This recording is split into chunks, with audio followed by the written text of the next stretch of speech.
Lilikuwa ni tukio lililotikisa Kenya nzima, likinaswa kwenye kamera muuzaji asiye na silaha akishika riziki yake akipigwa risasi kwa karibu. Leo maafisa wameutumiwa kwa kitendo hicho walikabiliwa na macho ya sheria, huku ghadhabu ya taifa dhidi ya ukatili wa polisi ikizidi kuchemka.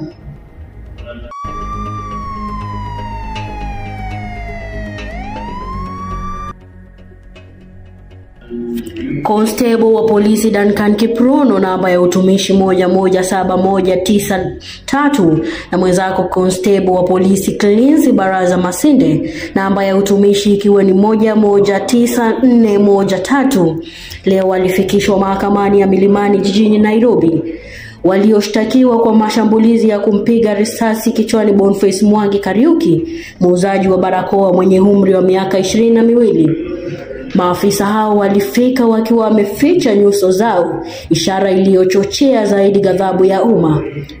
Kurugenzi ya upelelezi wa jinai imepewa siku 15 kukamilisha uchunguzi wao, huku maafisa hao wakisalia kizuizini hadi Julai 3. Boniface Kariuki bado yuko katika hali mbaya katika chumba cha wagonjwa mahututi katika hospitali kuu ya Kenyatta. Kupigwa kwake risasi kulikosokana kwenye video kumekuwa ishara ya malalamiko makubwa ya kitaifa dhidi ya mwenendo wa polisi. Huduma ya kitaifa imethibitisha kukamatwa mara moja na kusimamishwa kazi kwa maafisa hao wote wawili, wakionyesha majuto makubwa kwa tukio hilo. Hata hivyo, kwa wengi ni hatua ya kujibu ambayo imechelewa sana katika nchi inayokabiliana na historia ya ukatili wa polisi. Hii inatokea huku mamlaka huru ya kusimamia huduma za polisi IPOA leo imemuita naibu Inspector Generali Eliud Lagat kurekodi taarifa kuhusu kifo cha mwanablogu Albert Ojwang, ikisukuma uchunguzi hadi ngazi za juu zaidi. Kwa Wakenya vijana kama mwanaharakati Janet Moraa, kupigwa risasi kwa Boniface ni ishara wazi ya mgogoro mpana. Constable wa polisi Duncan Kiprono na PC Cleanse Baraza Masinde wakisubiri matokeo ya uchunguzi.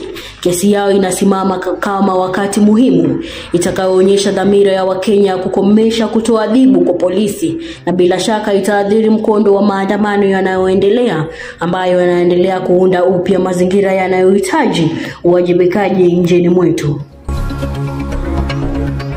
Huku kesi hii ikiendelea, je, huu ni mwanzo wa mabadiliko ya kweli ndani ya jeshi la polisi au ni tukio jingine tu litakalosaulisha baada ya muda?